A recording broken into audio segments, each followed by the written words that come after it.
I will show you today a cane that is exceptionally simple to make, but is spectacular and very versatile.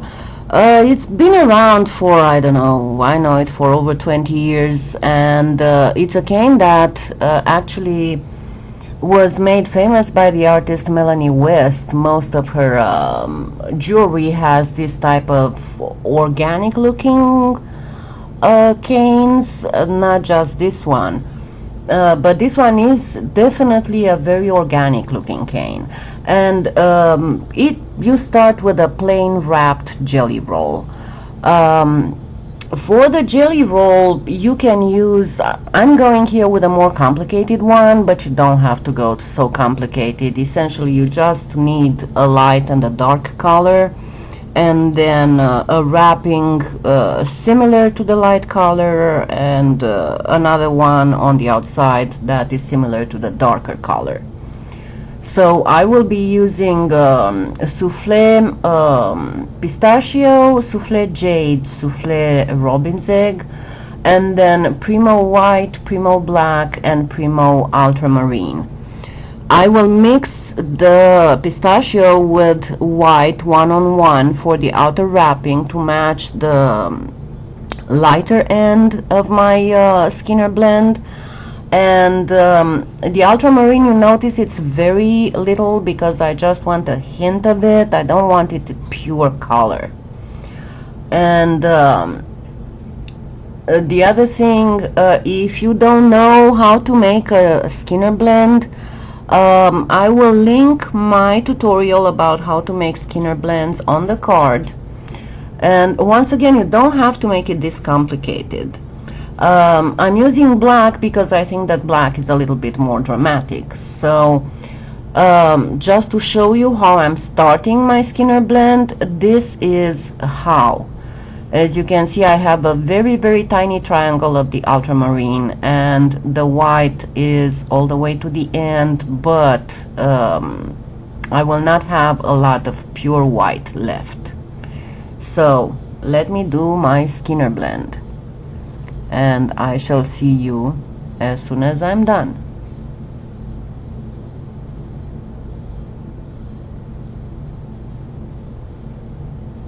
So I got my Skinner blend, and for the next step, the ones of you who have seen my Skinner blend tutorial, I prefer to do a roll instead of a stack, because I think that the gradient keeps way more delicate and without the effect of iCat cane. Always get rid of the very end, because the very end is usually a little messed up and it's going to make your gradient not look so nice. And I don't like my gradients to look choppy in the jelly roll, so I'm tucking the ends in, and then I will be running this on the thickest setting first. I am flattening it a bit so it would fit in the pasta machine, but I'm running it first on the thickest setting in length, going that way. And then, in order to get a much more defined and with better transient gradient, I'm going to cut this in length in two, stack it, and then go again through the thickest setting on the pasta machine. When you stack your strips, make sure that they are very well stuck one to the other, otherwise they can separate while you're going through the pasta machine, and you don't want that to happen. So of course I will end up with a much longer strip this time, but I will not stop here. I will go of course gradually all the way to thinnest setting. And see, I already have a pretty long strip, but I will get an even longer one because I want my gradient to be very subtle. And I end up with a strip that's probably a little bit longer than a yard, maybe a yard and a half. So I will start my jelly roll with the lighter color inside. I'm not going to keep you watching me while I'm rolling my clay. Just make sure that you roll very tight to avoid air pockets, and make sure that you roll straight. Not have your roll going left or right. And I end up with this big fat jelly roll that first I want to make sure that is fairly even, and then I will start reducing it. Of course, one of the best things to get is one of those end caps for canes that you can find at tinypandora.com. I wish I had one. I hope to be able to buy a pair of them soon. But those, you put them at the end of the canes and they will stop the clay. You know how you either have the center of the clay or the edges that start pushing out. And if you use those, that will not happen anymore. So I am starting to reduce the cane, making sure that I don't have any kind of air pockets in there. And of course, the fact that I am using two brands of clay will definitely mean that that will happen, because even if Soufflé and Premo are both scalpy, they still have a different degree of moving, even if I have practically condition them the same. But as you can see already, my edges start coming out more, so I will have to do a lot of trimming at the end. But just keep reducing your jelly roll until you get it to a manageable length, because remember, it needs to be wrapped. So I'm trying my best not to get too much of those edges coming out, but they do. There's not much I can do about it. Again, I wish I had some of those, and little lucite. I don't know what they are made out of, but they are exceptional. I've watched Pandora's tutorial on that, and they are really, really nice. So I am pretty much, I got my jelly roll to the length I wanted, so I'm going to trim those edges that come out, and then I will wrap. And the first wrap I will be doing in the soufflé pistachio. And I don't know if I already said it, but I think that the soufflé pistachio and the Premo wasabi are pretty much the same color. It's just that this is what I had. I completely ran out of Premo. I only have the soufflé. That's what happens at the end of the month for me. I just have bits and pieces. But anyway, so you do the wrapping on the thinnest setting, and you do the first wrap with the lighter color. That try to make it either match or complement very nicely the lighter color on your jelly roll, and just wrap it normally like you would wrap any jelly roll. Then for the second wrapping, you use black, and again, you don't have to use black. I just like to use black in this setting because it gives a more dramatic effect, and you also use it on the thinnest setting, the same as the pistachio. And you wrap the jelly roll, your log, in black this time, and make sure that your ends are well blended.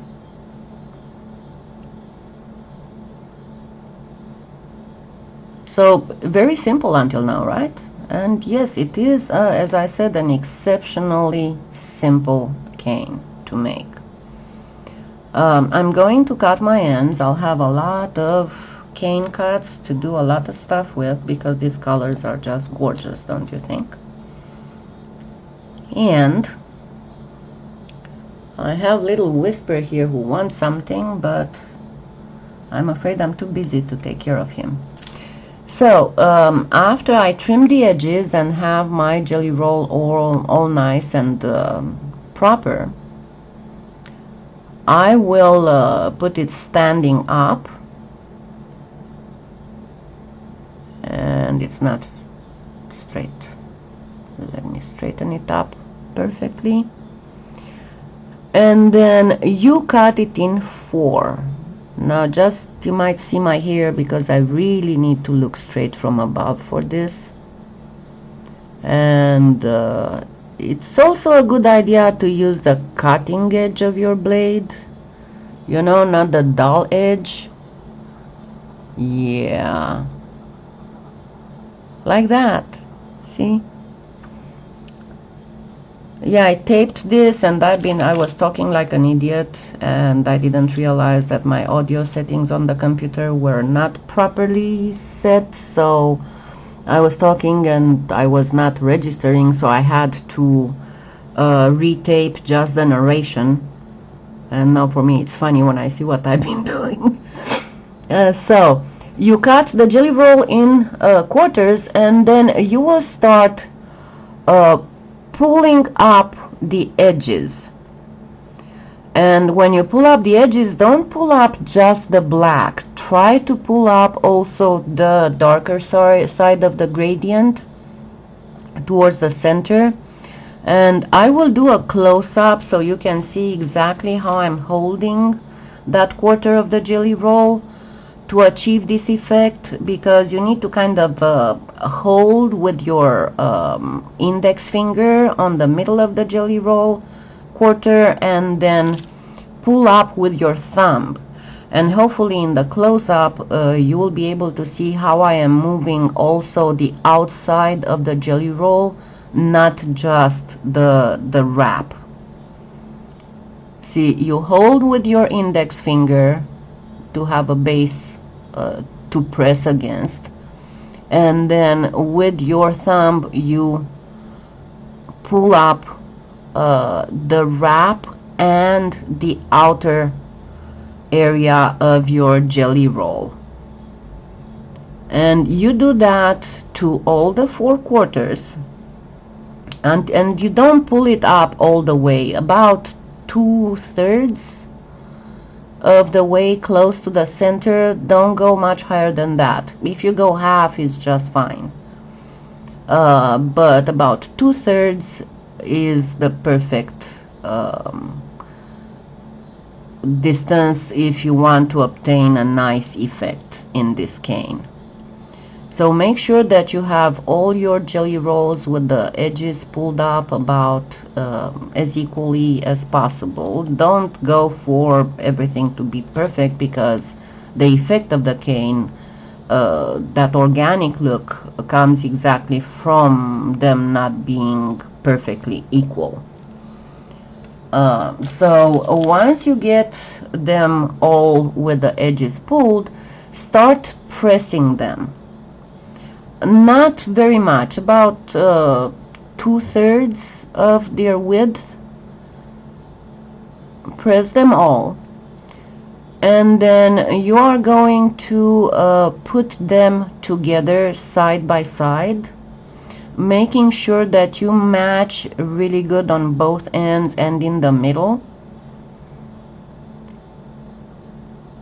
as much as you can. And you just put all of them, all 4 of them, all 4 quarters like that.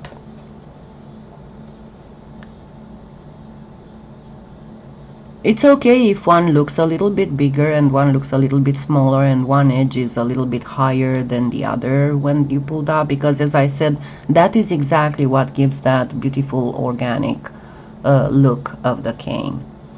And now you press them together. Make sure that they don't buckle forward or backward.